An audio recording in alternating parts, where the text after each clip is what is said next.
पुण्यापासून 28 किलोमीटरावरती बरोबर थिओर हे क्षेत्र आहे. बरोबर. धूम्रकेतू, उमासूर, धूम्रवर्ण या 3 राक्षसांचा नाश करण्यासाठी व भक्तांची चिंता दूर करण्यासाठी गणपतीने येथे स्वयंभू अवतार घेतला आहे. बरोबर. दोन्ही डोळ्यामध्ये माणिक रत्न आहे. बरोबर. व नाभीमध्ये हिरा आहे. बरोबर. वरती डोक्यावरती शेष नागाची प्रबळ आहे. कडेला चंद्र सूर्य आहे. त्याच्या कडेला जय आणि विजय हे द्वारपाल आहे. खाली 2 मूर्ती आहेत, त्या रिद्धी आणि सिद्धी आहेत. पुढची उत्सव मूर्ती आहे. त्रिकाळ पूजा, त्रिकाळ नैवेद्य असतो.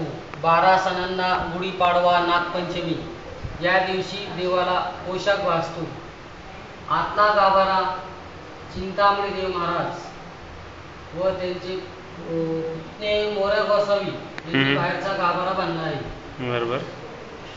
आणि मनातली चिंता हरतो म्हणून नाव चिंतामणी आहे. बरोबर. 3 राक्षसांचा नाश करून गणपतीने येथे स्वयंभू अवतार घेतलेला आहे. बोला गणपती बाप्पा मोरया. मंगलमूर्ती मोरया.